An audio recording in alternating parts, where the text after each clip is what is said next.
Olá, queridos ouvintes. Imaginem vastas planícies cobertas de nevoeiro. Aqui, na confluência dos rios Amarelo e Yangtze, no silêncio da manhã, despertava uma das civilizações mais antigas da Terra. A China, um país cuja história transcende os limites do tempo, até épocas em que o homem não conhecia nem a escrita, nem as cidades, nem os nomes. Segundo pesquisadores modernos, a civilização chinesa surgiu há mais de 5.000 anos. No entanto, descobertas arqueológicas apontam para raízes muito mais antigas. Nas regiões do sul, no Planalto de Luz, foram encontradas ferramentas de pedra com mais de 2 milhões de anos.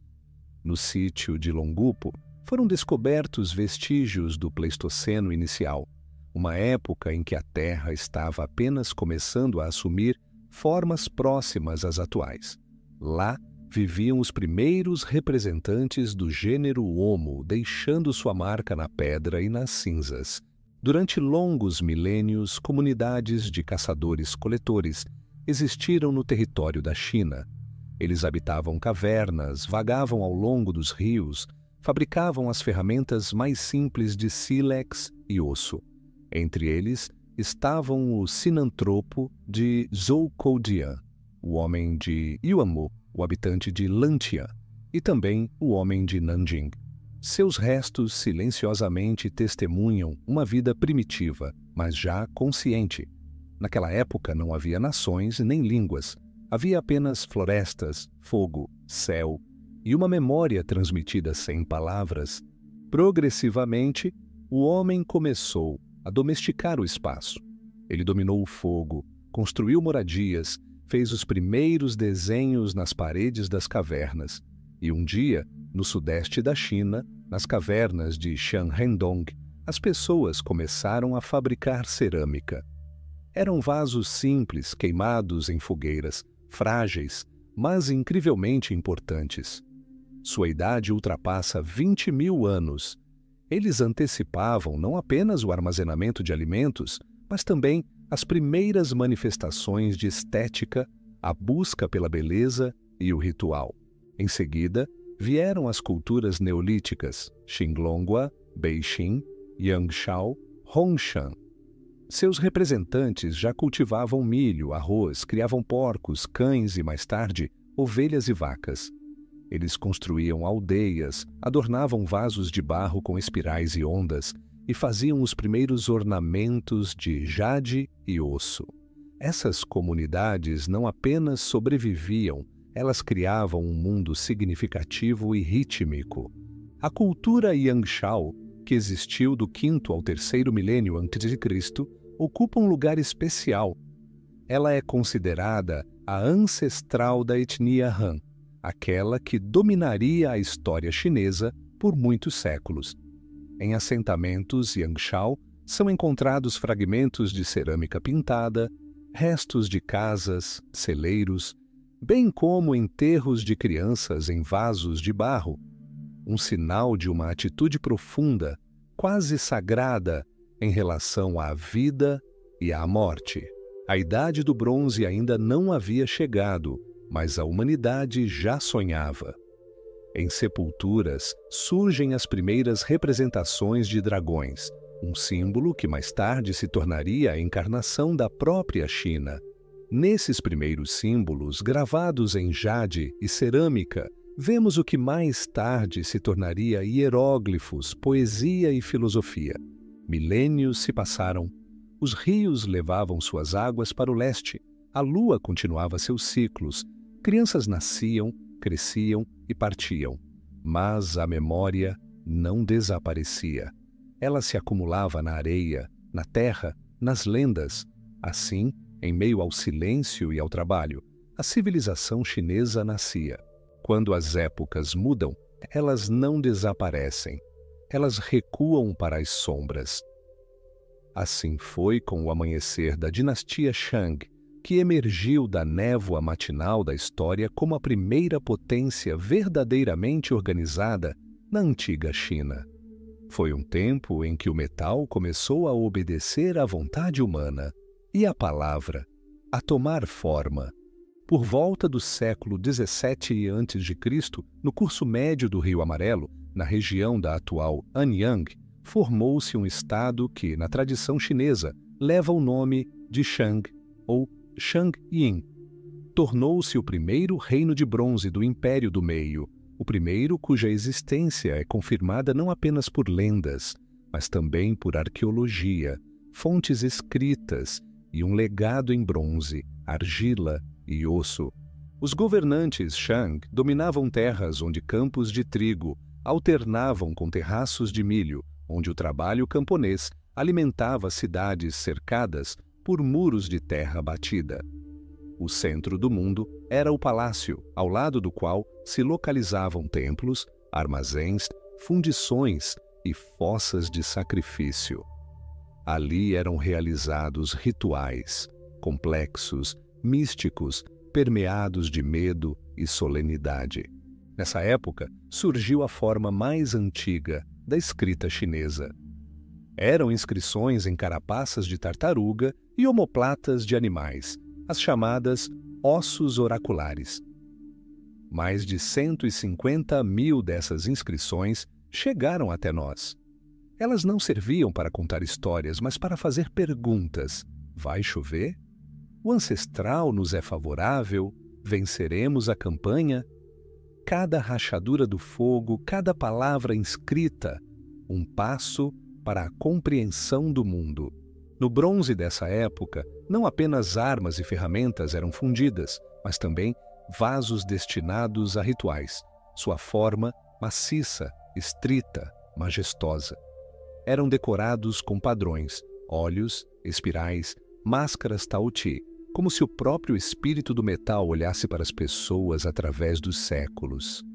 Esses vasos não serviam apenas para sacrifícios, mas também eram transmitidos de geração em geração como um símbolo de poder, memória ancestral e conexão com os antepassados. Shang era uma potência militar. Seu exército utilizava carros de guerra, arcos, machados de bronze e lanças. As batalhas com tribos vizinhas eram travadas não apenas por terras, mas também por prisioneiros que eram sacrificados aos espíritos.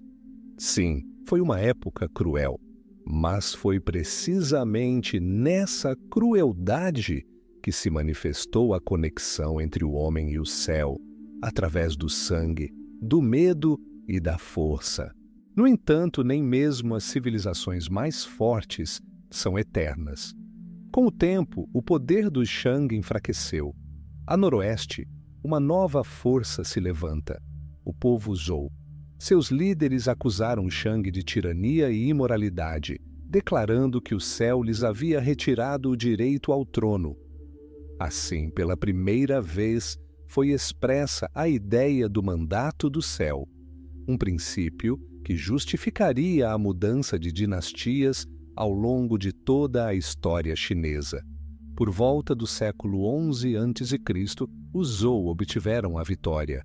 O último rei Shang cometeu suicídio em um palácio em chamas, e a dinastia entrou para a história.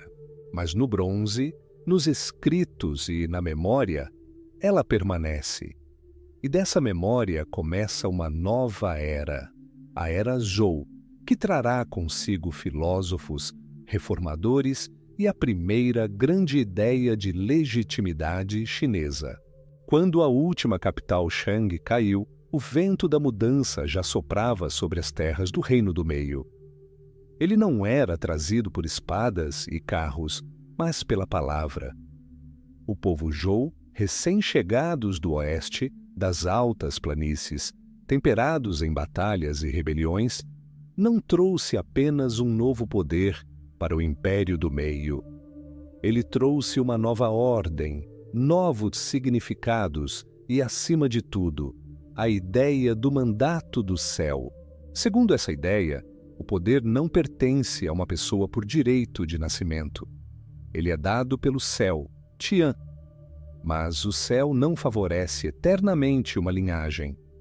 Se um governante perdeu a virtude, se o país está cheio de sofrimento e injustiça, o céu pode retirar sua graça e transferir o poder para outro. Assim surge a justificativa moral para a mudança de dinastias, uma compreensão profundamente chinesa, mas universalmente humana, de justiça e harmonia entre os homens e os céus. O reinado dos Zhou começou por volta do século XI a.C. Seus primeiros reis construíram uma nova capital, Haojing, perto da atual Xi'an.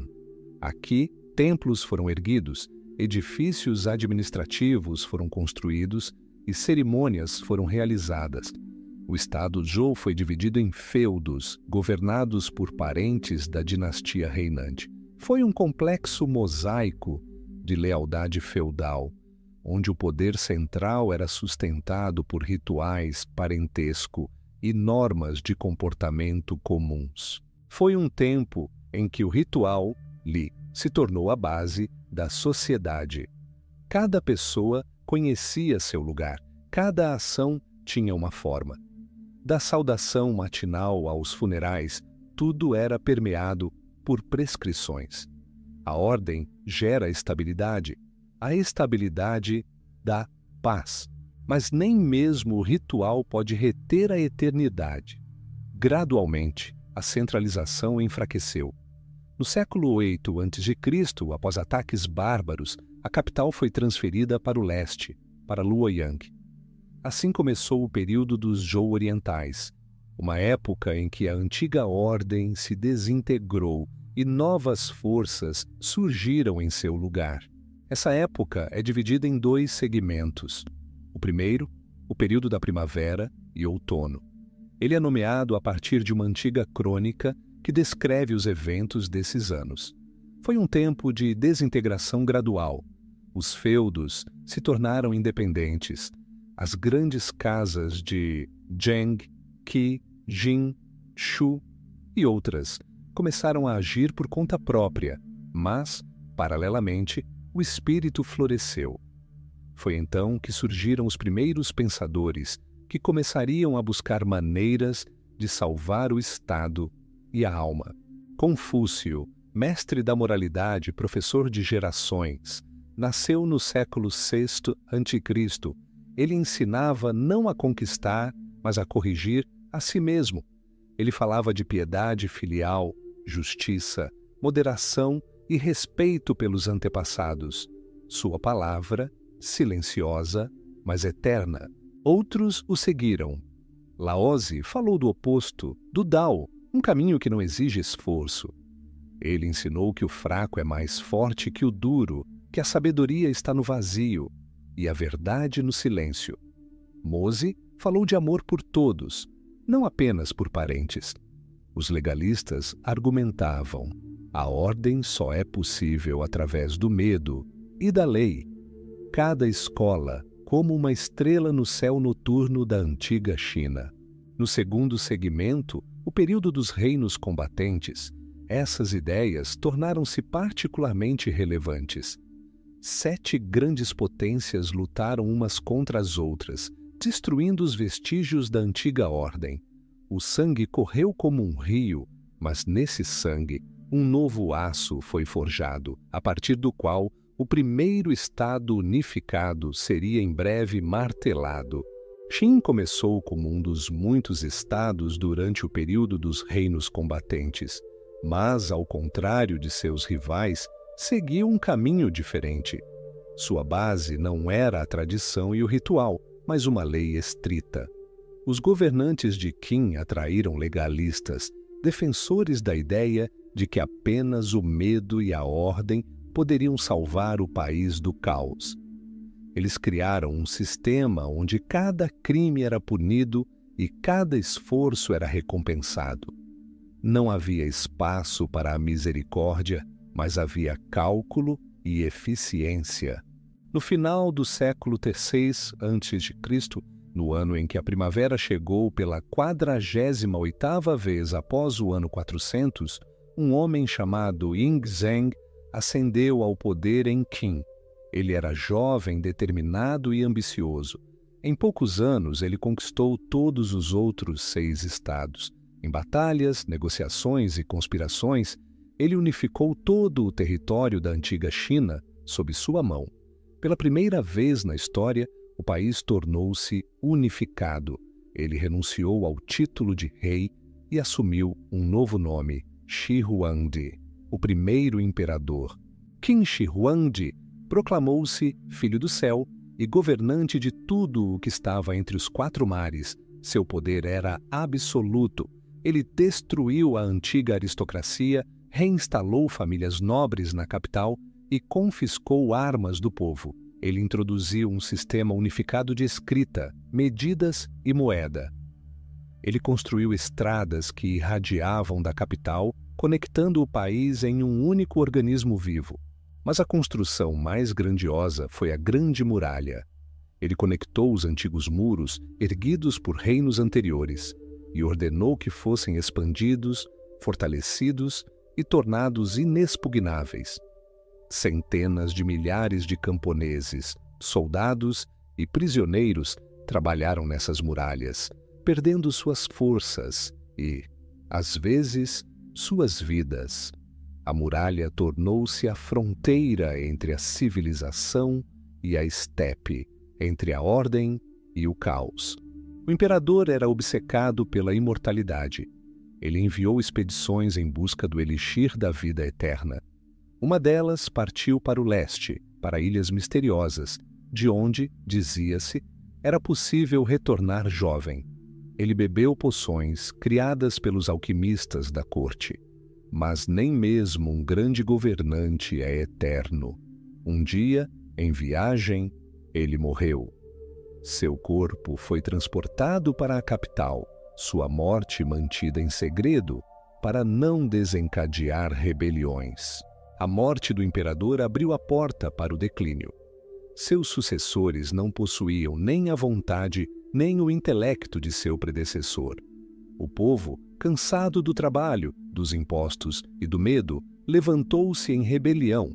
Uma tempestade começou. Camponeses, generais e ex-funcionários se revoltaram. Um deles, Liu Bang, se tornaria o fundador de uma nova dinastia. Sim, durou apenas 15 anos. Mas nesse curto espaço de tempo mudou para sempre a face da China. Escrita unificada, sistema rodoviário, administração centralizada, tudo isso foi criado naqueles anos. Qin desapareceu, mas sua forma permaneceu. Assim acontece às vezes. Um breve flash deixa uma marca por séculos. E nas montanhas, não muito longe da antiga capital, um exército repousa na terra. Milhares de guerreiros de terracota, em armadura completa, com rostos que não se parecem uns com os outros, guardam o túmulo do primeiro imperador. Ele permanece inviolado até hoje, escondendo os segredos do antigo império. Silenciosos, eles parecem sussurrar: aqui jaz aquele que criou o império. Quando o Império Qin se desintegrou como um tijolo queimado, o caos surgiu em seu lugar. A terra foi novamente mergulhada nas chamas da rebelião, da luta e da discórdia. Mas dessa tempestade, como um broto após um incêndio, uma nova força emergiu. Seu nome é Han. Com ela, a China entrou em uma era de ouro de ordem, cultura e estabilidade, que serviria de referência para todas as gerações por muitos séculos vindouros. O novo governante, Liu Bang, não era de nobre nascimento. Ele nasceu em uma família camponesa simples e passou de funcionário local a líder militar. Sua vitória sobre o poderoso senhor da guerra, Xiang Yu, tornou-se um símbolo do triunfo da paciência, flexibilidade e intelecto humano sobre a força bruta. Em 209 a.C., Liu Bang tornou-se o primeiro imperador da dinastia Han, sob o nome de Gaozu. Ele restaurou a ordem, mas não copiou Qin. Ele abrandou as leis, restaurou as tradições e se concentrou no confucianismo.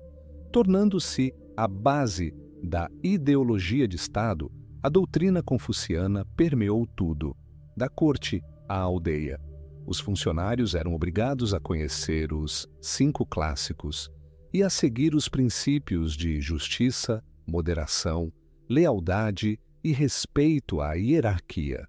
O Império Han foi dividido em 2 períodos: Han Ocidental, com sua capital em Chang'an, e Han Oriental, que mais tarde governou de Luoyang.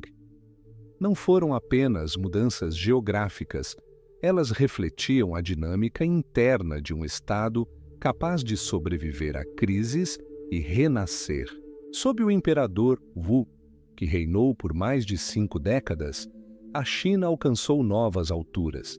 Ele expandiu o território para o oeste, sul e norte, reformou a economia, criou monopólios estatais sobre sal, ferro, álcool e grãos, fortaleceu o exército, criou serviços de inteligência e burocracia, mas talvez sua contribuição mais importante tenha sido a abertura para o mundo exterior. Ele enviou uma embaixada liderada por Zhang Qian. Essa expedição, que superou montanhas, estepes e terras hostis, alcançou as regiões da Ásia Central. Assim surgiu a Grande Rota da Seda, uma artéria comercial que conectava a China à Índia, Pérsia, Arábia e, no futuro, até mesmo a Roma. Por esse caminho, não apenas mercadorias, seda, especiarias, jade, tecidos, mas também ideias circularam. Em meados do século I d.C., o budismo penetrou na China. Ele não suplantou as crenças tradicionais, mas se entrelaçou suavemente no tecido da cultura, oferecendo à humanidade um caminho de libertação interior, compaixão e desapego. Foi uma época de incrível florescimento cultural. As ciências se desenvolveram: astronomia, medicina, matemática. Um calendário foi criado, mapas foram refinados, dicionários foram compilados. O historiador Sima Qian escreveu Registros do Grande Historiador, uma obra que abrangeu milênios, onde a história se tornou uma arte. Mas mesmo nessa harmonia, uma sombra pairava. Intrigas irromperam na corte. Eunuques da corte e parentes das imperatrizes lutaram por influência. Gradualmente, o sistema falhou.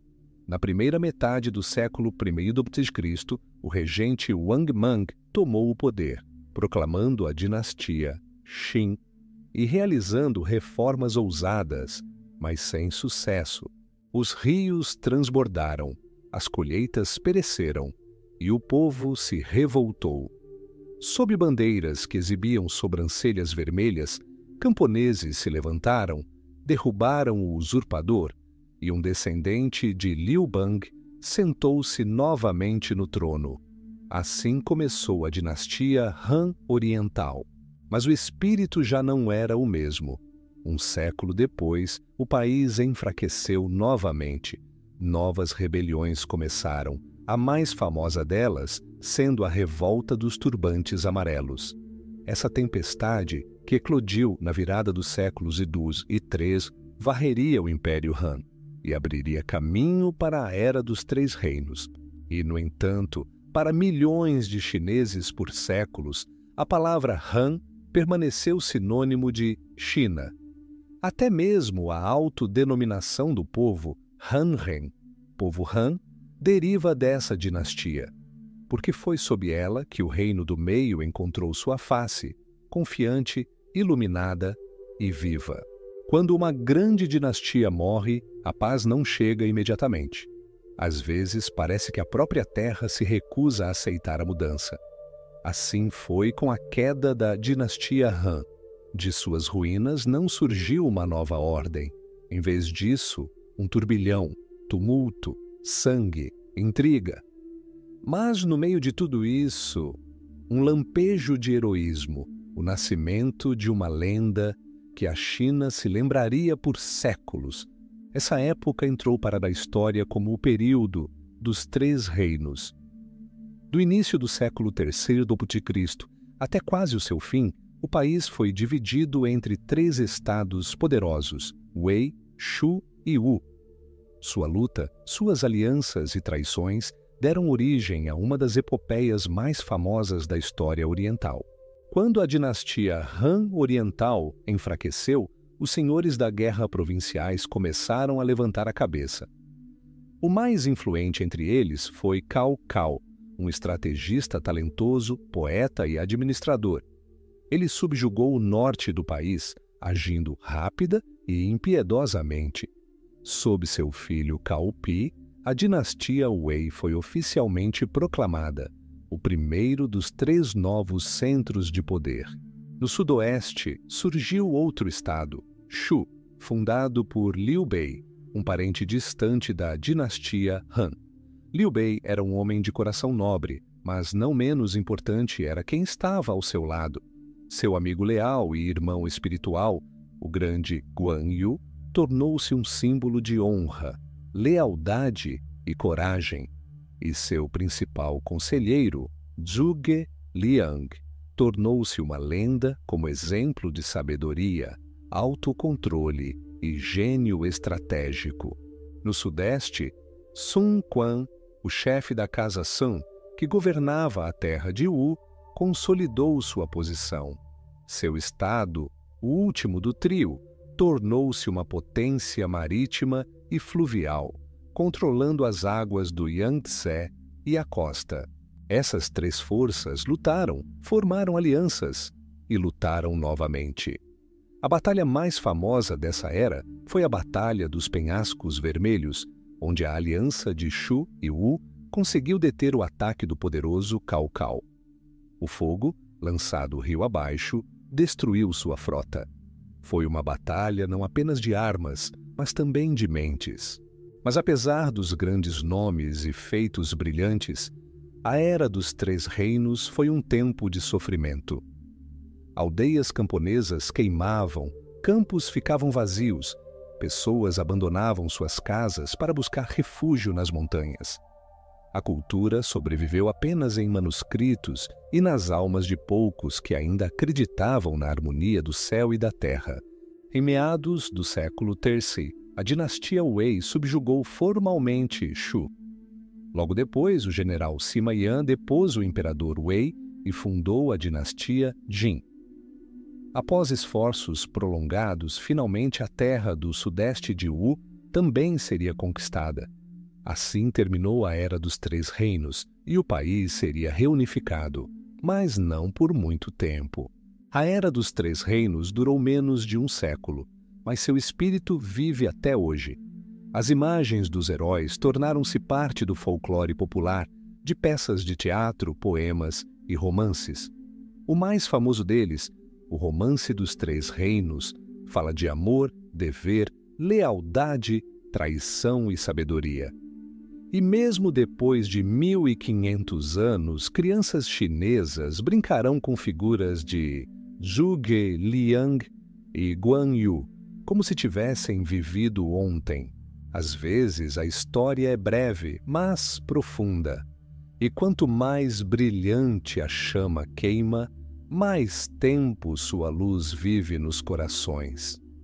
Assim, é com os 3 reinos, uma era de dor e glória, vivendo eternamente na memória do povo. Após quase um século de turbulência, após grandes batalhas, fortalezas em chamas e traições, a China se uniu novamente por um breve período. Isso foi realizado pela dinastia Jin, o clã Sima, que surgiu do sangue da queda de Wei. Os estandartes imperiais foram novamente hasteados no norte, e parecia que o silêncio finalmente havia retornado.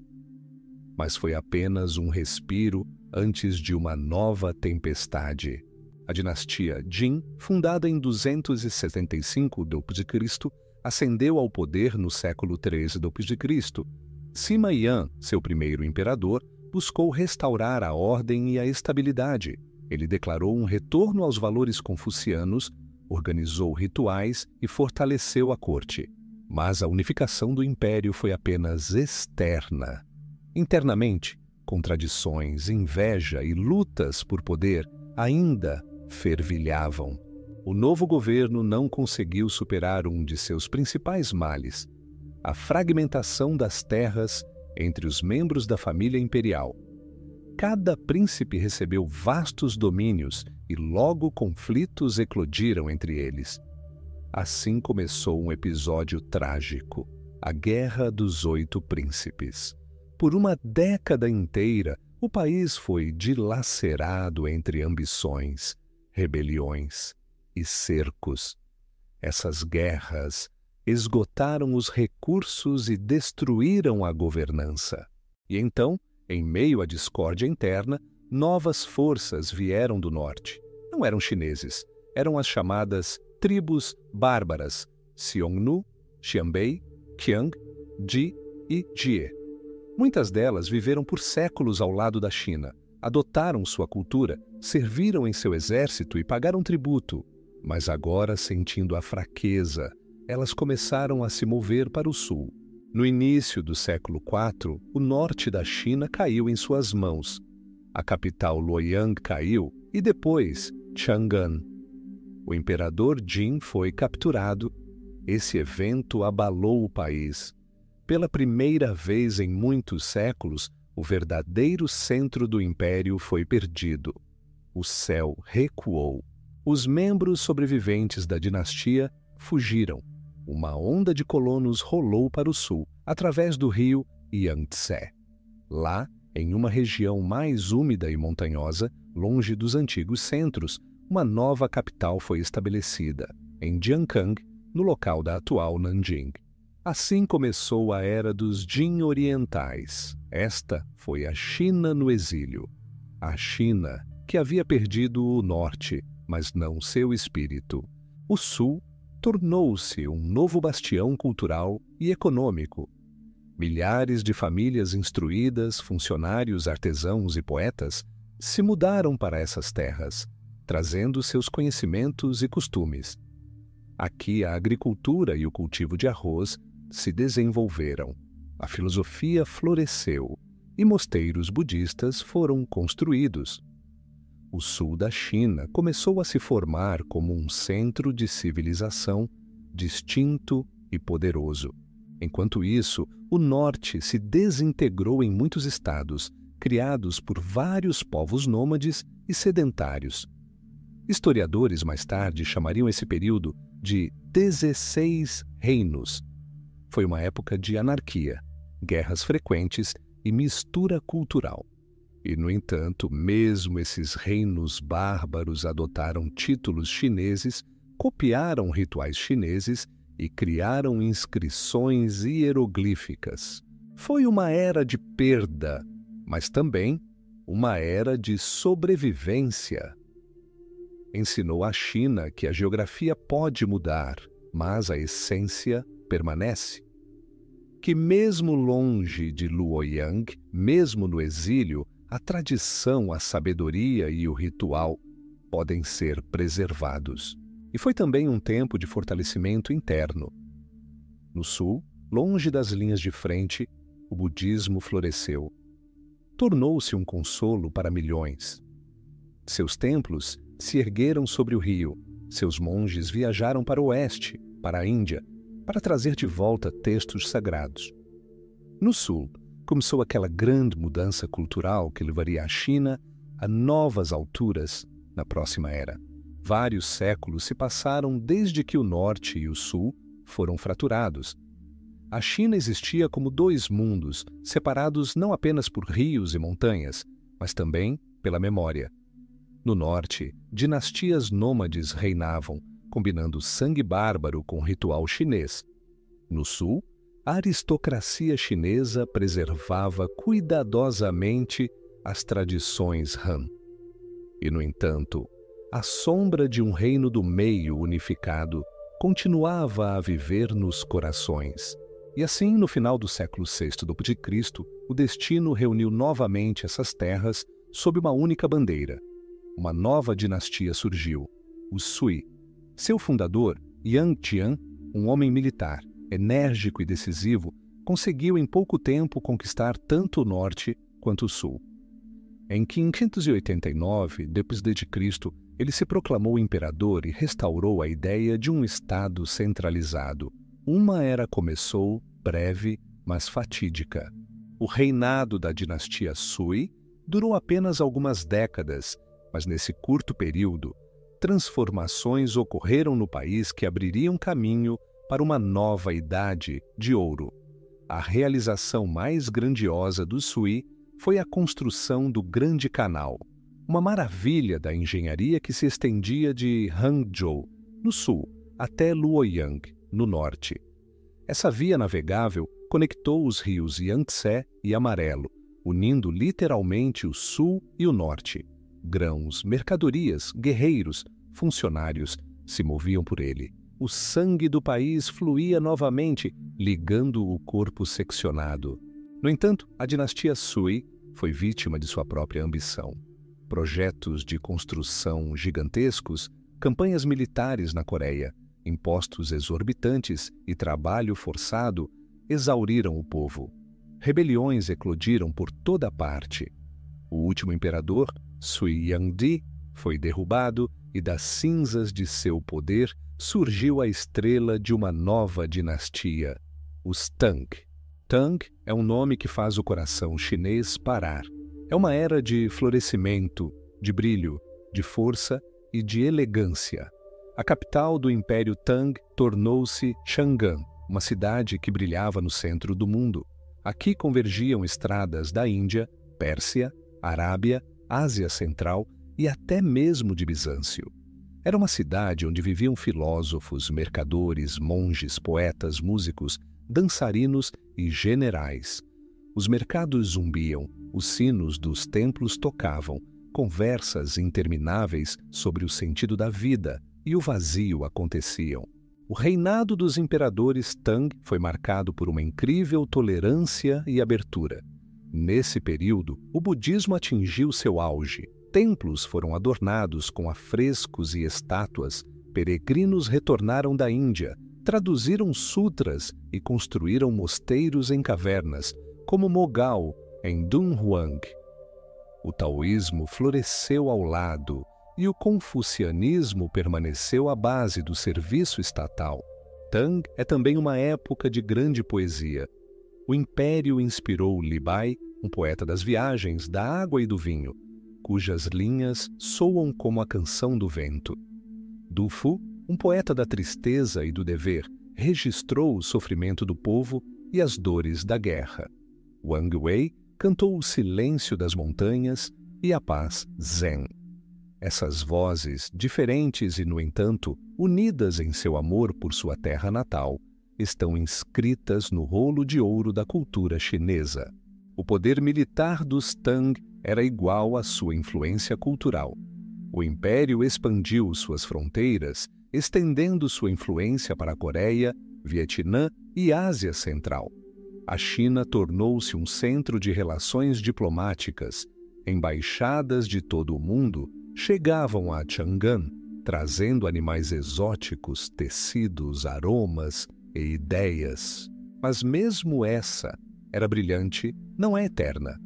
No século VIII, o general An Lushan, um ex-favorito da corte, rebelou-se. Sua rebelião, sangrenta e destrutiva, abalou o império. Milhões pereceram. A capital foi devastada.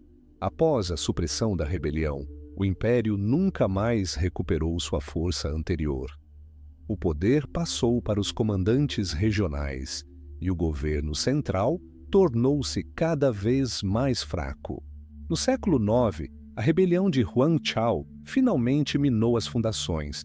Em 907, a dinastia Tang entrou para a história, mas sua memória perdura. Em chinês, Homem Tang, Tangren, ainda significa chinês. Essa época deixou um sentimento de luz, refinamento e grandeza.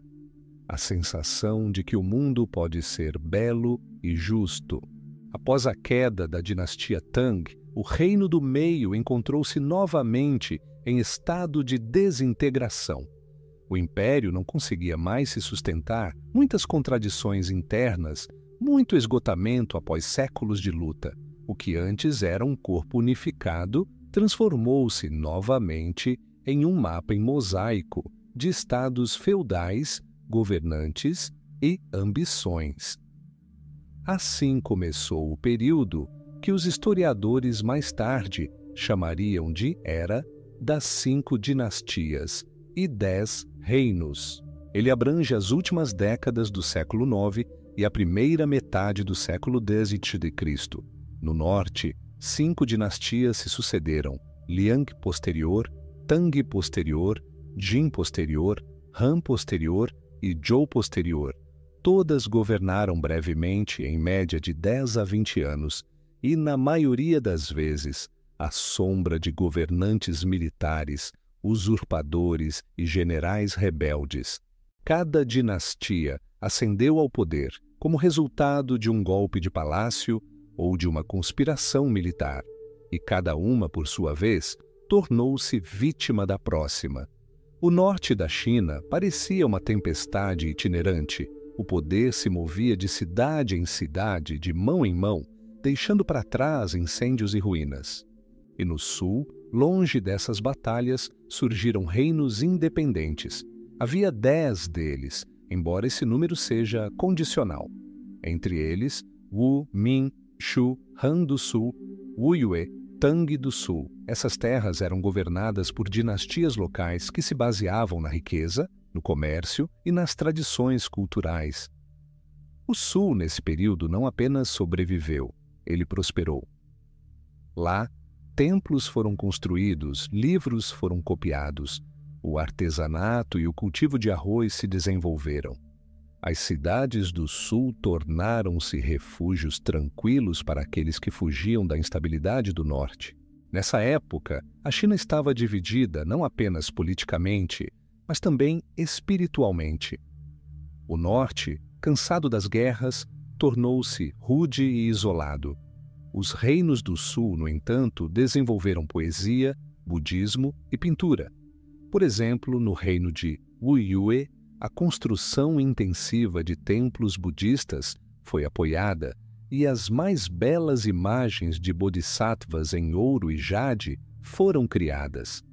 A cultura ali reviveu, como uma semente guardada nas palmas das mãos, enquanto uma tempestade rugia lá fora. Foi um período cheio de instabilidade, mas ao mesmo tempo um estranho equilíbrio. Como uma noite cheia de silêncio antes do amanhecer. A China aprendeu a viver na dispersão, a preservar suas fundações, no pequeno, no local. Foi uma época em que o povo se voltou novamente para dentro, para o lar, para o ritual, para a terra. E, no entanto, o desejo de unidade não desapareceu. Amadureceu nas mentes de funcionários, estudiosos, soldados. E então, em meados do século X, um homem chamado Zhao Guanyin se levantou na província do norte, um ex-general, inteligente, decisivo e cansado da guerra. Em um dia de inverno, quando o exército se reuniu no campo, os soldados jogaram sobre ele um manto imperial amarelo. Ele não discutiu com o destino. Assim nasceu uma nova dinastia, Song. Esta dinastia traria paz à China, mas a paz e a tranquilidade se mostrariam frágeis e por trás de sua beleza se esconderia uma nova ameaça, não de fora, mas de dentro, na estrutura do poder, na perda da força militar. Mas, por enquanto, Song é esperança. Um novo dia, depois de uma longa e agitada noite. Quando uma nova luz lentamente se acendeu no céu do Reino do Meio, no início do século X, ela não trouxe o estrondo de cascos e espadas, mas tranquilidade, razão e ordem. Com a dinastia Song, começou uma era que a posteridade lembraria como um tempo de perfeição cultural e precisão administrativa. Após séculos de guerras, a China estava cansada de lâminas, buscava estabilidade, buscava sentido. Zhao Guanyin, o primeiro imperador da dinastia Song, ascendeu ao poder em 960 d.C. Ele não era herdeiro de uma antiga linhagem, mas um soldado elevado ao trono por seu próprio exército. No entanto, ao contrário de seus predecessores, ele não subjugou o país pela força. ele afirmou seu reinado com gentileza, cautela e sabedoria. Seu primeiro passo foi desarmar o próprio exército que lhe dera o poder. Ele demitiu pacificamente seus generais, recompensando-os e oferecendo-lhes uma vida de luxo longe da política. Assim, ele estabeleceu um precedente: o Estado seria doravante governado não pela espada, mas pela pena. A burocracia Song tornou-se a mais complexa e bem pensada da história chinesa. O sistema de exames, baseado nos cânones confucianos, foi novamente fortalecido. Milhares de jovens em todo o país estudavam tratados, compunham poemas e dominavam a caligrafia para entrar no serviço e fazer parte da máquina administrativa. Isso deu origem à meritocracia, o governo dos conhecedores e não dos nobres. A China da era Song era uma China de cidades. A urbanização atingiu proporções sem precedentes. As cidades tornaram-se centros de comércio, artesanato e cultura. Artistas, tecelões, oleiros e joalheiros trabalhavam lá. Poetas liam seus versos em casas de chá. Os primeiros livros impressos em massa foram publicados. Enciclopédias, mapas e atlas estelares foram criados. Foi uma era de descobertas tecnológicas. Mestres chineses inventaram a bússola, aprimoraram a produção de papel e criaram as primeiras formas de impressão com tipos móveis.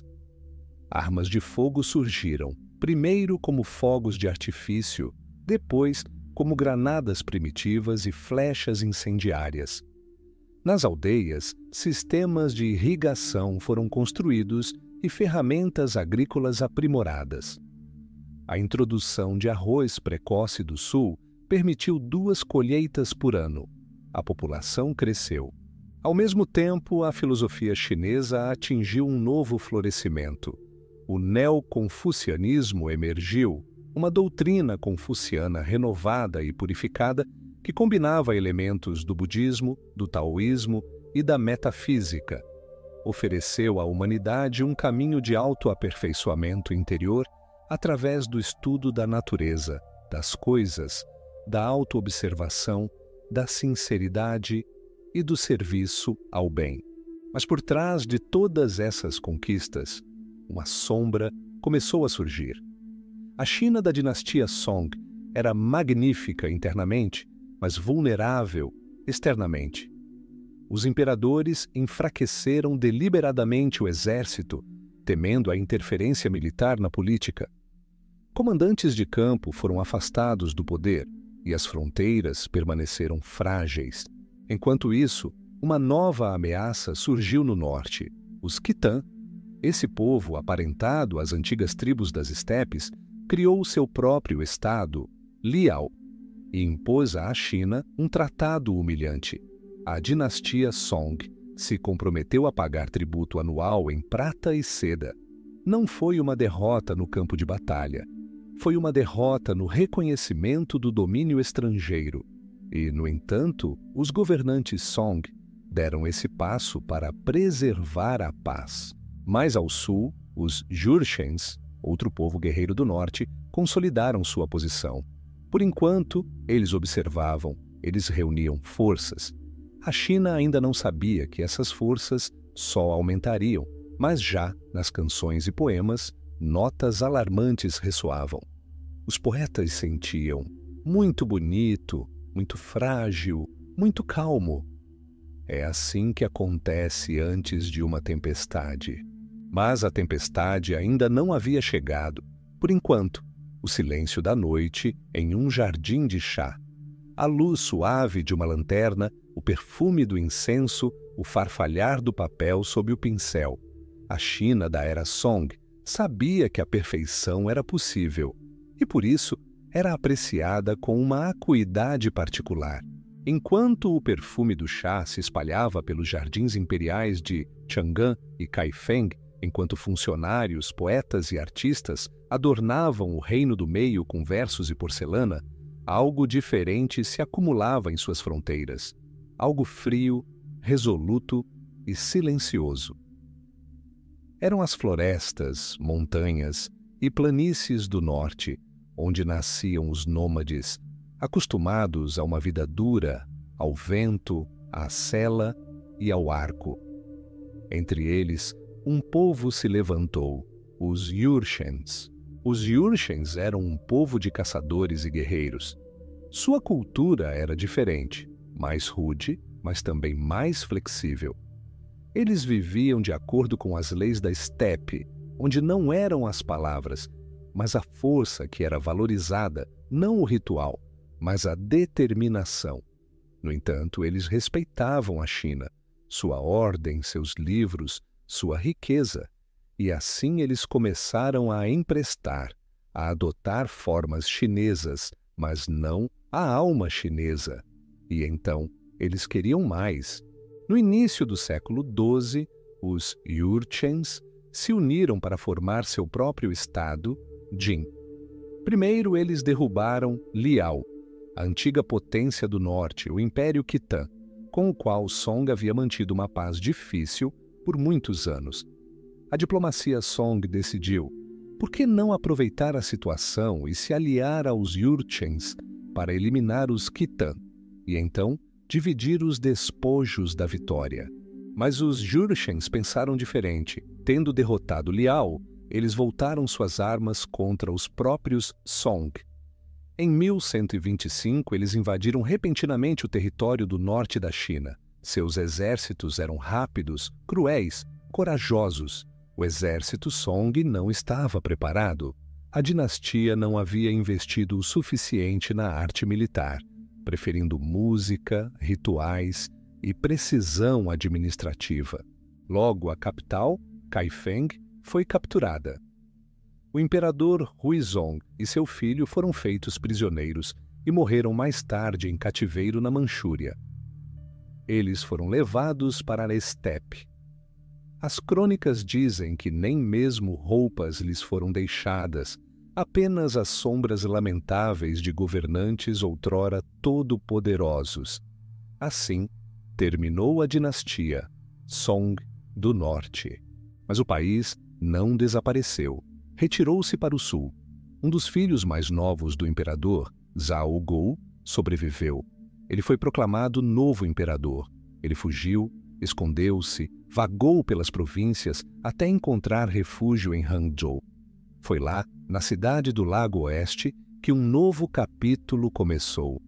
A dinastia Song do Sul. A dinastia Song do Sul era a China no exílio, mas não na humilhação.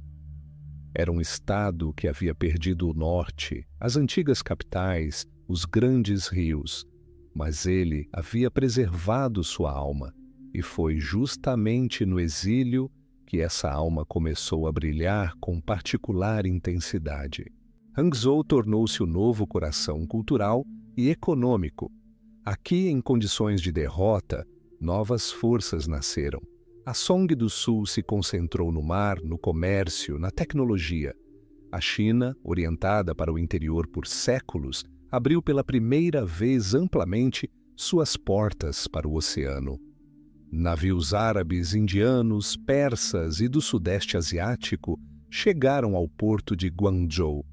Mercadorias chinesas, livros, porcelana e seda se espalharam pelo mundo. O pensamento científico desenvolveu-se particularmente rápido. Foram criados manuais de agricultura, astronomia e geografia. Uma bússola aprimorada foi inventada, os mapas tornaram-se mais precisos e os navios mais fortes. O mar tornou-se um novo espaço para a China. E, no entanto, a dor da perda nunca desapareceu. Os poetas da Song do Sul escreveram versos cheios de tristeza, saudade das planícies do norte, das cidades caídas, dos templos deixados nas mãos dos invasores. O império se lembrava de sua derrota, mas não perdia sua dignidade. No sul, a China começou pela primeira vez a se perceber não apenas como um lugar, mas como uma ideia. O país não são os muros da capital, nem montanhas e rios. São pessoas. É uma língua. É um texto. É um ritual, mesmo que seja realizado no exílio. Foi a Song do Sul que lançou as bases para a futura resiliência chinesa, a capacidade de suportar a perda, mas de preservar a forma. E, no entanto, a ameaça permaneceu. No extremo norte, além das montanhas e estepes, uma nova força estava nascendo. Seu nome, Mongólia. Ela se levantaria como uma tempestade e engoliria tudo. Mas, por enquanto, silêncio. Por enquanto, o anoitecer sobre o lago oeste, a leve fumaça de incenso, o tilintar da poesia, a amargura das lembranças e uma doce esperança. Enquanto os poetas nos requintados pavilhões de Hangzhou, no sul, cantavam o reflexo da lua na água, bem além das montanhas do norte, uma força crescia que ninguém podia deter. Não era apenas uma ameaça, era uma nova realidade. Os mongóis, povo das estepes, filhos do vento, nômades acostumados ao espaço, à velocidade, à imensidão. Eles não precisavam de muros, apenas do caminho. À sua frente estava um homem chamado Temujin, conhecido no mundo como Gengis Khan. Ele nasceu entre tribos dispersas, mas as subjugou à sua vontade, reunindo um povo unido. Sua força residia na unidade, disciplina e na capacidade de agir rapidamente, precisamente, sem hesitação. Ele criou um exército que naquela época não tinha igual. Os mongóis invadiram primeiro as terras dos Tangutis, depois o Xia Ocidental e o estado Jin dos Jurchens. Seus métodos eram cruéis, mas eficazes. Eles cercavam cidades, ofereciam a rendição e, se esta fosse recusada, arrasavam tudo. Em meados do século XIII, os mongóis haviam destruído o Império Jin e subjugado o norte da China. A Song do Sul resistia como a última vela na noite, mas a chama já tremeluzia. Após a morte de Gengis Khan, o poder passou para seus descendentes. Kublai, o neto do grande conquistador, tornou-se governador da parte oriental do império e decidiu completar a conquista da China. Este era um mongol diferente, vestido de seda, sentado em um trono, falando chinês. Ele entendeu, para governar a China era preciso fazer parte dela. Kublai fundou a dinastia Yuan e proclamou-se imperador de tudo sob o céu. Isso aconteceu em 1271. Um novo reinado começou, não apenas estrangeiro, mas fundamentalmente diferente. Os mongóis, outrora externos ao mundo chinês, agora se encontravam em seu centro. A dinastia Song do Sul caiu. O último imperador, um menino pequeno, Zhao Bing, morreu no mar, segundo a lenda, afogado por um eunuque leal para evitar a captura, como se a própria terra não pudesse mais protegê-lo. Assim terminou uma tradição chinesa milenar de dinastia imperial independente. Pela primeira vez, o Reino do Meio estava completamente sob domínio estrangeiro. Mas os mongóis não buscaram destruir tudo. Eles governaram de forma diferente. Na capital, que chamaram de Dadu, grande capital, e que mais tarde se tornaria Pequim, eles construíram palácios, templos e canais. Os mongóis governavam a China, mas eles próprios permaneceram mongóis. Os chineses não tinham permissão para ocupar altos cargos. Eles foram separados em camadas sociais especiais, subordinadas à elite das estepes. Não era uma simbiose, era uma coexistência sob um céu estrangeiro. Ao mesmo tempo, uma expansão sem precedentes das rotas comerciais começou. A China tornou-se parte do vasto Império Mongol, estendendo-se do leste asiático à Europa. Mercadores, embaixadores e monges viajaram pelas estepes. O veneziano Marco Polo chegou à China, afirmando ter estado na corte de Kublai, onde observou um país com papel-moeda, serviços postais, canais cidades de pedra e mercados cintilantes. Ele retornou à Europa com histórias que incendiaram a imaginação, de um país onde tudo era organizado de forma diferente e tudo era possível. Mas o esplendor exterior escondia rachaduras internas. A administração era vasta, mas instável. A população camponesa sofria com os impostos, os funcionários com a humilhação e a própria terra com o abandono. Em meados do século XIV, secas, inundações e rebeliões começaram. Um dos golpes mais terríveis foi infligido pela natureza. Em 1333, ocorreu a grande inundação do Rio Amarelo, que varreu aldeias e cidades, destruiu colheitas e intensificou a fome. O povo se revoltou. Sociedades secretas, como o Lótus Branco, se levantaram. Exércitos camponeses marcharam para o norte, e agora a dinastia Yuan tremia sob os pés. Os mongóis, outrora todo-poderosos, perderam gradualmente o controle da situação. Na província de Anhui, um homem chamado Zhu Yuanzhang se levantou. Ele veio de uma família camponesa pobre, era um monge mendicante, vagava pelas estradas, mas ele tinha força e vontade e fé na mudança. Ele liderou a rebelião. O exército camponês cresceu, capturando cidades. Pequim caiu. Os mongóis recuaram para o norte, para suas estepes. Assim terminou o reinado da dinastia Yuan, grandiosa, mas estrangeira. E a China ressuscitou. Das cinzas um novo nome se ergueu, Ming. Após um século sob o jugo estrangeiro, após a sombra fria do domínio mongol, a China estendeu-se para a luz. A terra estava exausta, o povo cansado, mas o espírito não estava quebrado. Do tumulto surgiu um homem cujo nome se tornaria um símbolo de um novo começo. Seu nome era Zhu Yuanzhang, camponês, monge, general, governante. Ele ascendeu dos mais baixos estratos ao trono. Assim começou a dinastia Ming. Em 1368, quando a antiga ordem finalmente ruiu, Zhu Yuanzhang anunciou a fundação de um novo estado. Seu título imperial era Hongwu, que significa magnífica prosperidade militar. Ele não apenas se tornou imperador, ele se tornou um símbolo do retorno do poder chinês, da cultura chinesa, da lei chinesa.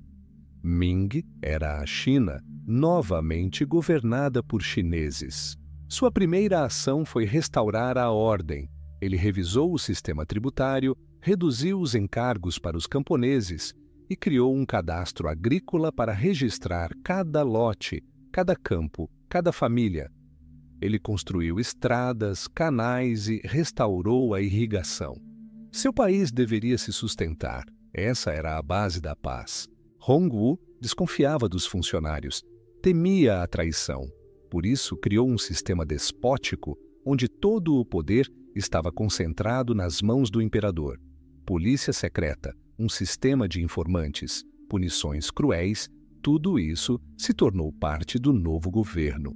E, no entanto, apesar da severidade, o povo o reverenciava, porque sob ele a confiança retornou, a paz retornou. Ele transferiu a capital para Nanjing, uma cidade no rio Yangtze, símbolo da resiliência do sul. Aqui palácios, templos e edifícios administrativos foram construídos. Aqui começou a se formar o que se tornaria o padrão para toda a futura China, a cidade imperial ideal. Após sua morte, o poder passou para seu neto e depois para seu filho. Um deles, o imperador Yongle, transferiu a capital para o norte, para Pequim, e construiu um novo centro do país, a Cidade Proibida. Este era o coração do império, cercado por muros e segredos. Imperadores, funcionários, servos e eunucos viviam ali. Por trás desses muros nasciam decretos que mudavam o destino de milhões. Foi sob Yongle que a China fez o que nunca havia feito antes. Aventurou-se em mar aberto. O almirante Zheng He, um eunuco e muçulmano, liderou as maiores expedições marítimas da história. Sua frota consistia em centenas de navios, os maiores dos quais eram várias vezes maiores que as caravelas europeias. Ele visitou a Indonésia, a Índia, a Pérsia e a África Oriental. Ele levou notícias da China e respeito por ela para terras distantes. Mas essas expedições cessariam. Após a morte de Yongle, os imperadores seguintes se afastaram do mar. O país se fecharia novamente em si mesmo, em vez de conquistas, fortalecimento das ordens internas. Em vez de estradas abertas, guardas nos portões. Essa seria a escolha dos Ming. No entanto, dentro de suas fronteiras, a China prosperou. O artesanato se desenvolveu, especialmente a porcelana, a seda e a pintura em laca. O comércio nas cidades cresceu, mercados e lojas surgiram, livros foram publicados e o teatro se desenvolveu. A cultura Ming era uma cultura de elegância e tranquilidade. Mas com o tempo, rachaduras apareceram. O poder central era grande demais, e aqueles que o exerciam eram fracos demais. Funcionários eram suscetíveis à corrupção. Eunucos ganharam poder, controlaram o acesso ao imperador e manipularam decretos. O povo começou a sofrer com a arbitrariedade. Terras foram compradas por magnatas e o campesinato empobreceu novamente. Enquanto isso, uma nova força se levantou no norte. Os Manchus, descendentes dos antigos Jurchens. Eles viviam além da Grande Muralha, mas observavam atentamente o Reino do Meio. Quando uma nova crise começasse, eles estariam prontos. E por enquanto, a dinastia Ming permaneceu uma grande potência. Sua aparência era majestosa, suas cidades brilhantes, suas tradições fortes. Esta foi a última grande dinastia chinesa antes do advento da modernidade. Ming era um selo vermelho no final de um pergaminho milenar. Quando uma grande dinastia morre, raramente acontece de imediato. Impérios não desaparecem em um dia. Eles adoecem por muito tempo, enfraquecem e se desintegram. Assim foi com os Ming. No início do século XVII, essa potência outrora brilhante afundou em turbulência. Rumores se multiplicaram nas cidades, bandidos apareceram nas estradas rurais, camponeses passavam fome, decretos imperiais se tornaram palavras vazias. E além da fronteira norte, na fria Manchúria, uma força se reunia lentamente. Lá viviam os Manchus, um povo próximo aos antigos Jurchens. Seu líder, Nurhaci, uniu as tribos, criou um exército e construiu um estado. Seu filho e sucessor, Hong Taiji, continuou o caminho. Criou um sistema de escrita, uma burocracia. Adotou costumes chineses, mas não renunciou à sua identidade. Eles construíram um império que um dia alcançaria o Reino do Meio. Em 1644, algo aconteceu que os chineses temiam há séculos. Os portões da Grande Muralha se abriram. O general Wu Sangui, que defendia o Paço de Xangai, permitiu a entrada dos Manchus, primeiro para reprimir uma rebelião camponesa e depois porque não havia outro caminho. Assim começou a dinastia Qing. No início, o domínio manchu provocou protestos. Os chineses não queriam se submeter aos estrangeiros. Foram forçados a usar penteados manchus, aprender a língua manchu e obedecer a novas ordens. Mas os Qing agiram com gentileza. Não destruíram o sistema. Eles o adotaram. Apoiaram-se no confucianismo, respeitaram os rituais chineses e mantiveram os exames para funcionários. Nisso estava sua força. Tornaram-se bárbaros que aprenderam a governar à maneira chinesa. O século XVIII foi a idade de ouro da dinastia. Os imperadores Kangxi e Qianlong governaram por muito tempo, com sabedoria e eficácia. Reprimiram rebeliões internas, expandiram o território e estabeleceram o comércio. Sob eles, a China atingiu o auge de seu poder. O território do Império do Meio tornou-se o mais extenso de sua história, do Tibete à Manchúria, do Turquestão Oriental ao Vietnã. Kangxi participou pessoalmente de discussões com estudiosos, publicou dicionários e incentivou traduções de obras ocidentais. Qianlong foi um patrono das artes. Em sua corte, grandiosas coleções caligráficas foram criadas, milhares de volumes foram reunidos e coleções imperiais de pintura e porcelana foram formadas. Mas no mesmo século, as bases para futuras dificuldades foram lançadas. Os Qing temiam a mudança, fecharam suas fronteiras. A Europa, que havia passado pela Revolução Científica, industrialização e expansão colonial, começou a bater às portas da China, mas a China não abriu. Apenas um porto, Guangzhou, era permitido para o comércio. Todo o resto era proibido. Esse isolamento provaria ser fatal. O império não percebeu como o mundo estava mudando. A China permaneceu em seus velhos padrões, enquanto outros já avançavam. O descontentamento acumulou-se na sociedade. O campesinato empobreceu novamente, os funcionários eram corruptos e a cultura estagnou. E, no entanto, sob os Qing, a China viveu pacificamente, quase majestosamente. Em Pequim, as cerimônias matinais seguiam um relógio. Nas aldeias, as festas seguiam os ciclos da lua. Nos templos budistas, um monge acendia uma lâmpada, como faziam há milhares de anos. Tudo parecia eterno, mas a eternidade é uma ilusão. Já no horizonte, navios com canhões se aproximavam. O Ocidente bateria nas portas fechadas do Reino do Meio e não esperaria por uma resposta. Ainda parecia que a China estava em equilíbrio. Pequim silenciava sob um véu de névoa matinal. Palácios brilhavam, funcionários se curvavam sobre documentos, camponeses cultivavam a terra, monges liam sutras. Tudo parecia como antes. E, no entanto, sob essa superfície, algo estalava. Algo se aproximava. De longe, do outro lado do mundo. Este foi o século em que a Europa, transformada, armada com fábricas, máquinas a vapor e ambições, começou a buscar mercados, recursos e influência. A China, em sua opinião, era um gigante adormecido, velho, lento, mas rico, e, portanto, precisava ser despertada, ou aberta. As potências ocidentais tentaram negociar com o Império do Meio, mas a dinastia Qing permitia o comércio exterior apenas por um porto, Guangzhou, e apenas através de intermediários chineses selecionados.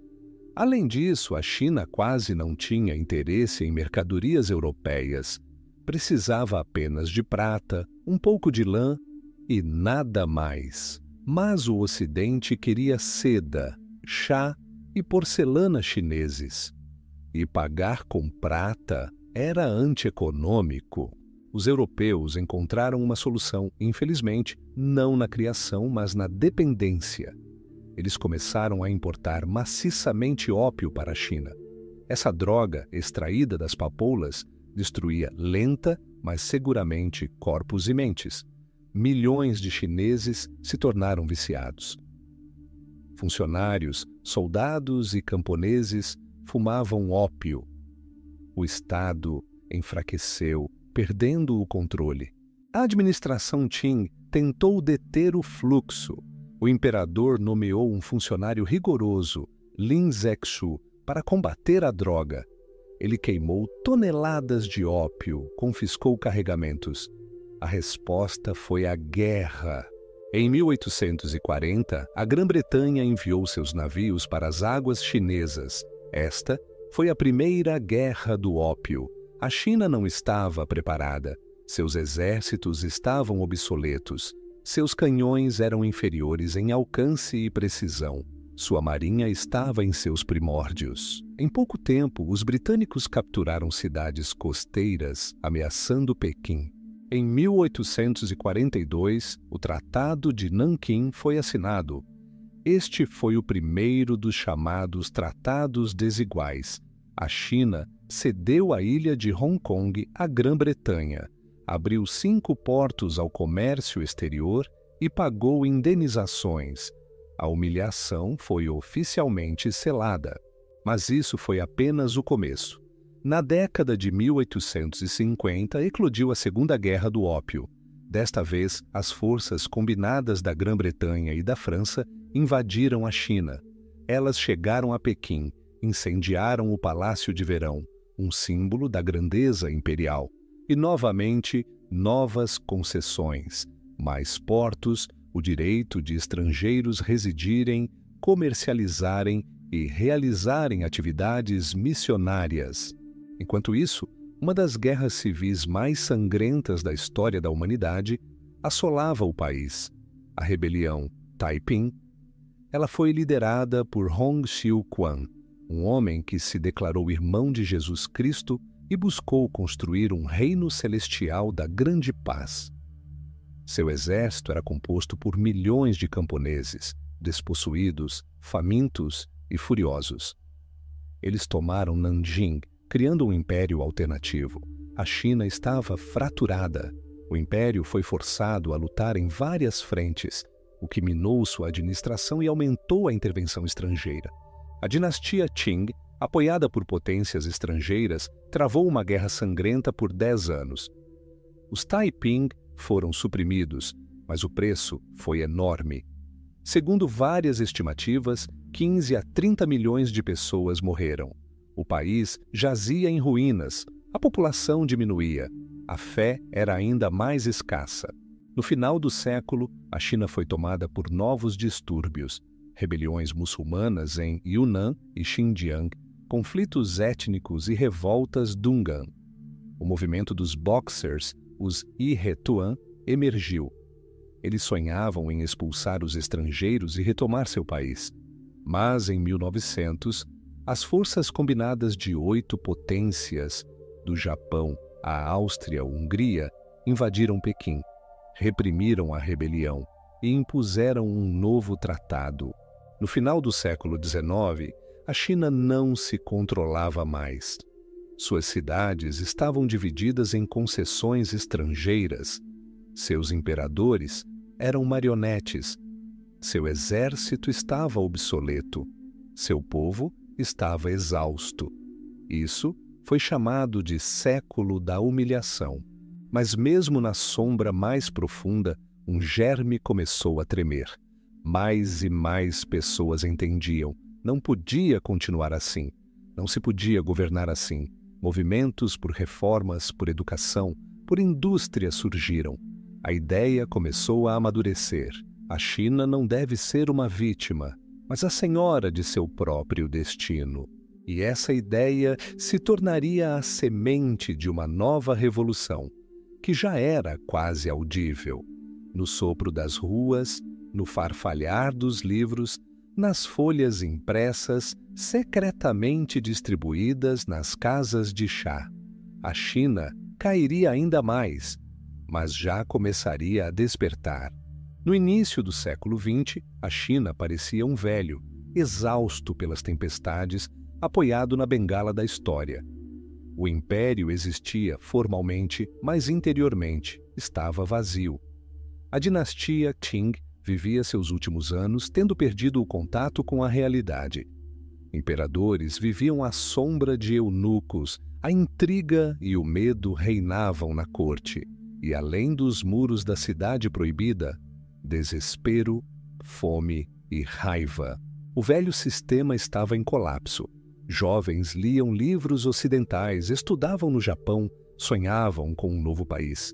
em suas mentes, repúblicas, parlamentos, constituições, liberdades civis, em seus corações, o peso de séculos de silêncio, em seus dedos, panfletos, livros proibidos, sonhos. Um dos principais símbolos da mudança foi Sun Yat-sen. Ele era um novo tipo de homem. Educado no Havaí, em Hong Kong e na Europa, ele combinava o devaneio oriental com a praticidade ocidental. Ele proclamou os 3 princípios do povo: nacionalismo, democracia e subsistência. Ele queria transformar a China em uma república, um país de pessoas livres, não súditos, mas cidadãos. Mas o caminho para isso foi longo e difícil. As primeiras revoltas falharam, conspirações foram descobertas, aliados pereceram.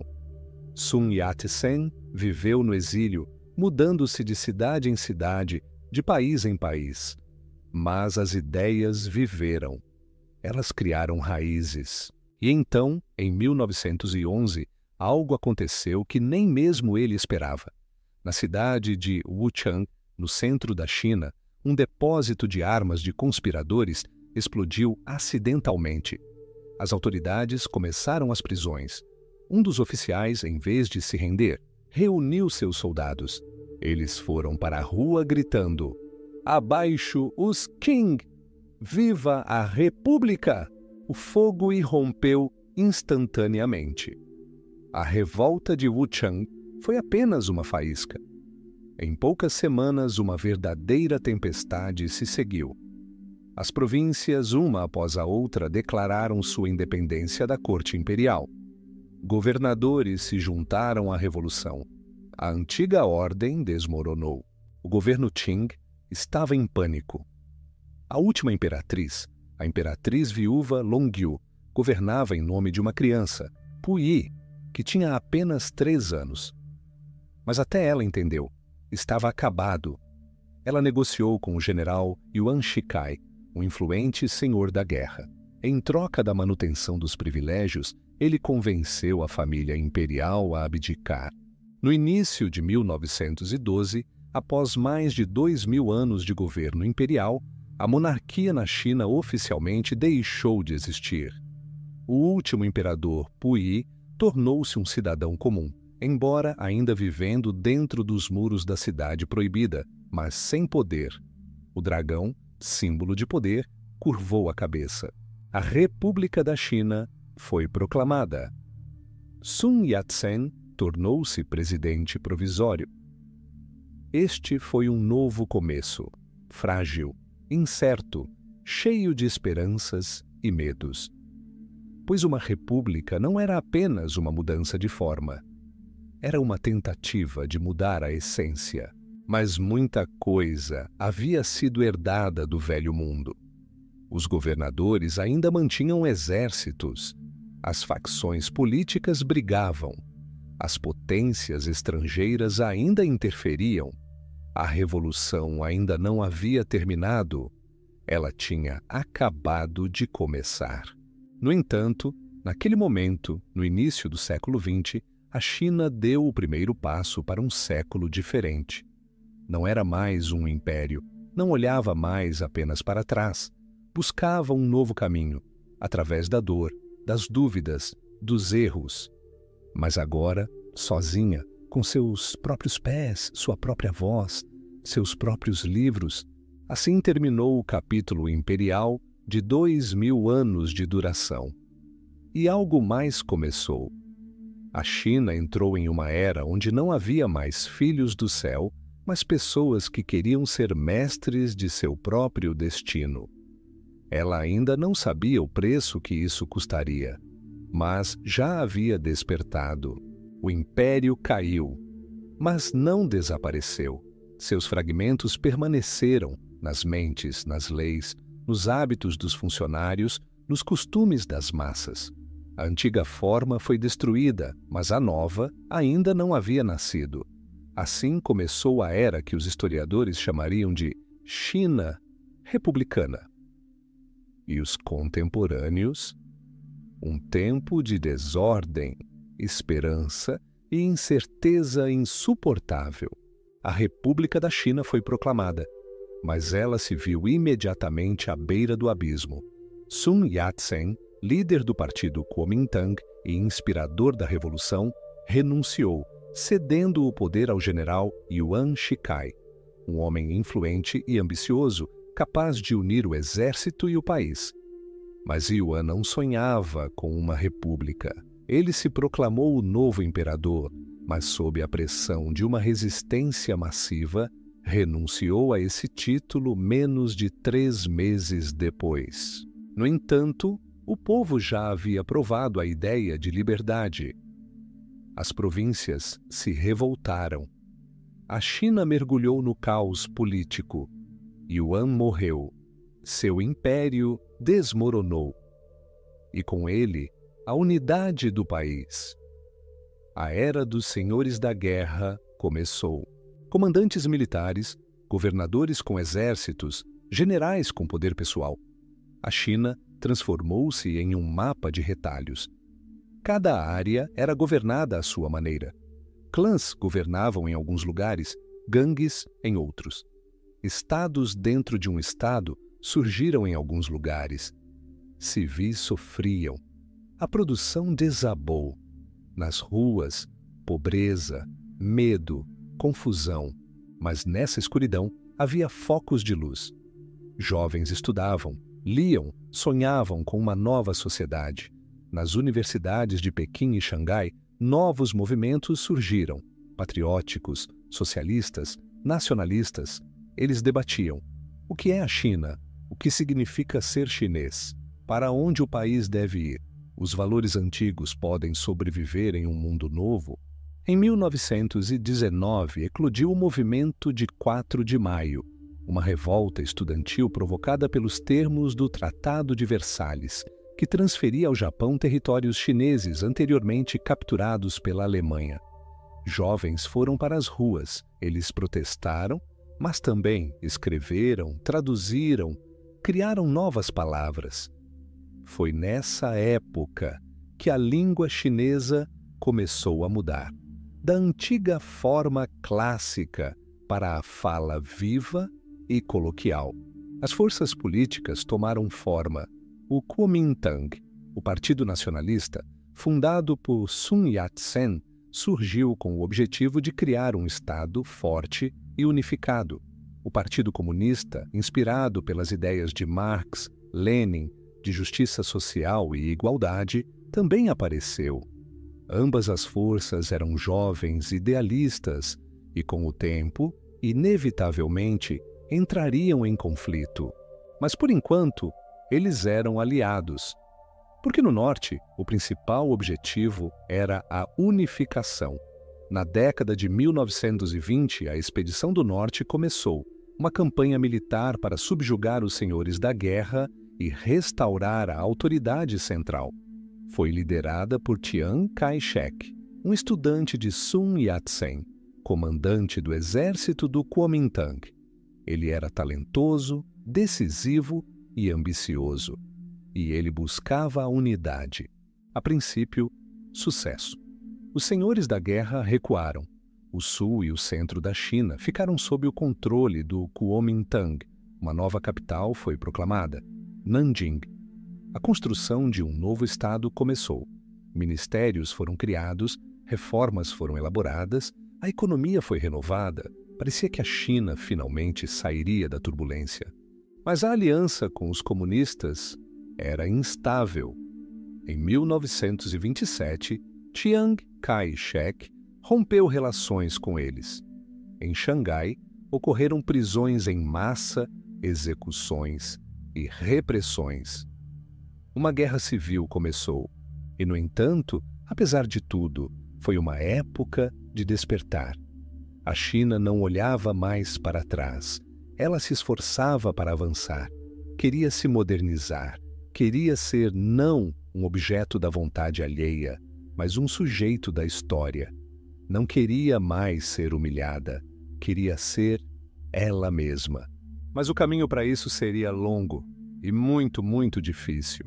O século XX para a China não foi apenas um caminho de esperança, mas também uma série de provações, as mais severas de sua história. Enquanto na Europa a Primeira Guerra Mundial assolava, a China permaneceu à margem, fraca, fragmentada. Mas na segunda catástrofe mundial, ela se encontraria no epicentro, na linha de frente da luta pela sobrevivência, pela honra, pela memória. Na década de 1930, a China ainda não havia completado sua formação interna. O Kuomintang havia consolidado sua posição em Nanjing. Chiang Kai-shek liderava campanhas contra os comunistas que se retiravam para as montanhas, para o interior, reunindo suas forças. A economia era fraca, o exército estava desorganizado, o povo estava exausto. Mas sobre tudo isso, pairava uma sombra externa. No leste, um novo império se levantava, o Japão. Após a modernização, ele se transformou em um poderoso estado industrial, com um exército forte e o sonho de dominar a Ásia. Em 1931, tropas japonesas invadiram a Manchúria, uma rica região no nordeste da China. Eles criaram o estado fantoche de Manchukuo e colocaram o último imperador Puyi no trono, como uma figura vazia, um fantasma do passado, governando sob as ordens de Tóquio. A China protestou, mas não conseguiu resistir. A comunidade internacional expressou preocupação, mas não interveio, e o Japão avançou. Em 1937, uma invasão em larga escala começou.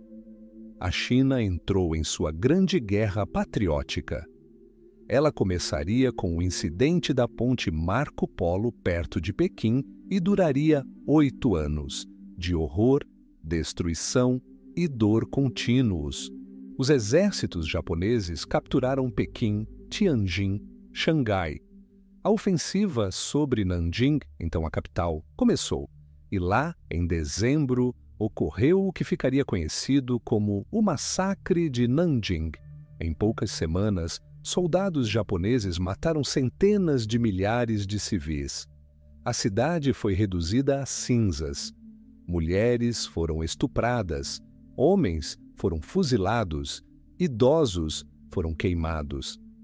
Isso não foi apenas um crime de guerra, foi uma tragédia gravada na memória da nação. O Kuomintang recuou, transferindo a capital para Chongqing, no interior do país. Uma guerra de atrito começou. Cidades foram bombardeadas, aldeias incendiadas, ferrovias destruídas. Mas a China não desistiu. Apesar de sua fraqueza, apesar das contradições internas, ela lutou. Enquanto isso, os comunistas fortaleceram sua posição no norte. Após a famosa Longa Marcha, eles se estabeleceram em Shanxi e começaram a construir seu exército, o Exército Vermelho, mais tarde, o Exército de Libertação Popular. Durante a guerra, eles se aliaram ao Kuomintang, mas ambos entenderam. Essa aliança era temporária. A verdadeira batalha ainda estava por vir. Enquanto isso, milhões de chineses sofriam. Famílias pereceram. Crianças morreram. Deslocados caminhavam pelas estradas com trouxas nos ombros, deixando tudo para trás. Mosteiros foram devastados, templos destruídos, livros queimados. Mas a fé não morreu. O povo cantou canções, compôs baladas, preservou sua alma. Os chineses lutaram em toda a frente, das selvas de Yunnan às montanhas de Henan. Eles foram ajudados por aliados, os EUA, a União Soviética, a Grã-Bretanha. Mas o fardo principal recaiu sobre os próprios chineses, na Batalha de Changsha, na Batalha de Taiyuan, na defesa de Wuhan. Eles pagaram com sangue por cada pedaço de terra. E então, em 1945, após os bombardeios atômicos de Hiroshima e Nagasaki, o Japão capitulou. A guerra havia terminado. A China havia vencido, mas a vitória foi amarga. Quase 20 milhões de mortos. Um país devastado, fome, epidemias. e como uma cicatriz no coração, o conhecimento à frente, uma nova batalha. Enquanto os canhões silenciam, dois campos se levantam novamente na sombra. Comunistas e nacionalistas, irmãos na guerra, inimigos na paz. Eles já se olham como adversários. A China resistiu à agressão externa, mas agora uma tempestade interna a esperava, a batalha final pelo que ela se tornaria. Quando os disparos da guerra externa cessam, às vezes uma guerra interna começa, mais silenciosa, mas não menos impiedosa. Assim foi na China. Tendo derrotado o Japão, o país não encontrou paz. Em vez de paz, uma ruptura. Em vez de restauração, uma nova luta. Duas forças, duas visões de futuro, duas Chinas se encontraram face a face. De um lado, o Kuomintang, liderado por Chiang Kai-shek. Este era o governo internacionalmente reconhecido, com um exército, uma capital, uma bandeira. Ele controlava cidades, infraestrutura e os restos da indústria. Do outro lado, Partido Comunista Chinês, liderado por Mao Tse-tung. Sua base eram as áreas rurais, montanhas, florestas. Sua força residia no apoio popular, na disciplina, na ideologia. A aliança que existia durante a guerra com o Japão desmoronou. As negociações falharam. Em 1946, a Guerra Civil começou. Ela duraria quase 4 anos, e cada semana dessa guerra seria um passo para um novo mundo, mas também para novas feridas. No início, o Kuomintang tinha a vantagem. Seu exército era mais bem equipado e eles tinham apoio americano. Eles tomaram Pequim, mantiveram Xangai e controlaram as principais províncias, mas os comunistas agiram de forma diferente. Eles evitaram confrontos frontais, concentraram-se nas aldeias, espalharam a reforma agrária, distribuíram terras e combateram a corrupção. Mao Tse-tung desenvolveu a estratégia de cercar as cidades pelo campo. A ideia de que a verdadeira força do país não estava na pedra, mas na terra. O Exército Vermelho, renomeado Exército de Libertação Popular, começou a vencer. Uma após a outra, as grandes batalhas se transformaram em seu triunfo. Liaoshen, Huaihai, Pingjin. Cada batalha aproximava a vitória. O Kuomintang perdeu apoio. O povo estava cansado da fome, da inflação e da arbitrariedade dos funcionários. As cidades, uma após a outra, caíram para os comunistas. Em 1949, Pequim caiu. Chiang Kai-shek, junto com os restos de seu exército, evacuou para Taiwan. Lá, ele estabeleceu um governo provisório, esperando um dia retornar ao continente. Mas esse retorno nunca aconteceria. E em Pequim, no outono do mesmo ano, na Praça Tiananmen, acompanhado de bandeiras vermelhas, tambores e do hino, Mao Tse-tung proclamou a fundação de um novo país, a República Popular da China. Não era apenas um novo estado, era o fim da antiga China, como era conhecida há milênios, e o início de algo completamente diferente. Mao disse: "O povo chinês se levantou." Essas palavras se espalharam pelas aldeias, fábricas, escolas. Uma nova era começou. A terra foi redistribuída. As fábricas foram nacionalizadas. Fazendas coletivas, escolas comunais e comitês partidários foram construídos. Tudo foi reconstruído. A língua, o cotidiano, o pensamento. A velha cultura foi declarada obsoleta. A nova foi criada do zero. Para milhões de chineses, isso foi libertação. Mas para outros, uma perda. História, palácios, livros, rituais, tudo isso foi questionado. A China entrou na modernidade com ímpeto, sem freios, com uma sede de alcançar e ultrapassar o tempo. Mao tornou-se uma figura quase divina. Seu retrato em todos os lugares. Seu pequeno livro vermelho, de uso obrigatório.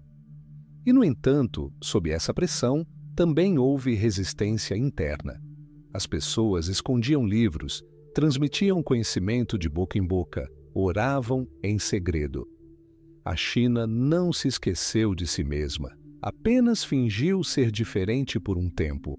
Em 1976, Mao morreu. Para muitos, isso foi uma libertação. O país pareceu respirar. Logo, Deng Xiaoping chegou ao poder.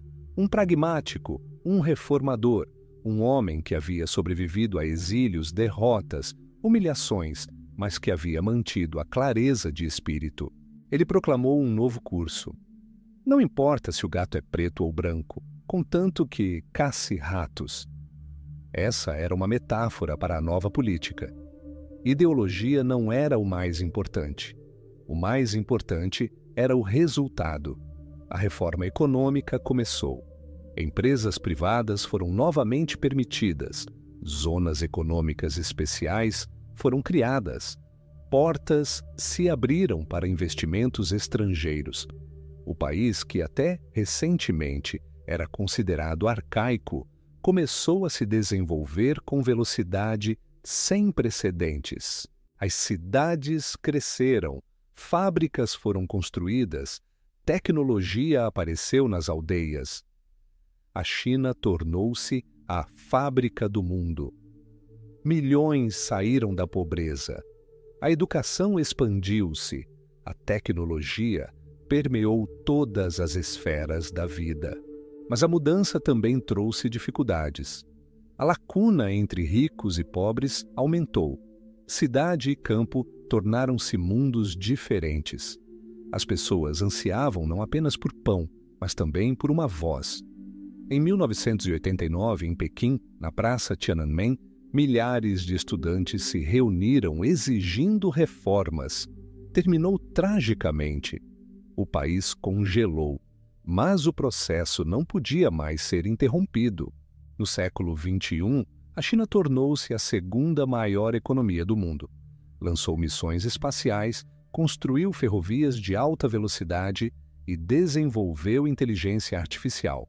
Afirmou-se com confiança no cenário mundial, mas, ao mesmo tempo, manteve sua especificidade, um sistema onde o Estado permaneceu o principal arquiteto da mudança. A China moderna é um país de contrastes. Aqui, pagodes antigos coexistem com arranha-céus. Aqui, idosos praticam tai chi no parque ao amanhecer, enquanto adolescentes aprendem programação. Aqui os poemas de Du Fu ainda ressoam e, ao mesmo tempo, satélites são lançados ao espaço. Este é um país que atravessou séculos sem se perder. E mesmo que seu caminho nem sempre tenha sido reto, nele havia de tudo: sonho, sofrimento, orgulho, queda e restauração. A China lembra, a China aprende, a China vive. E agora, enquanto a noite envolve a terra, que a história do Reino do Meio deposite uma luz suave em seu coração. Milhares de anos entre o céu e os homens, entre o início e o presente, entre o dragão e uma folha de chá em uma xícara. Boa noite.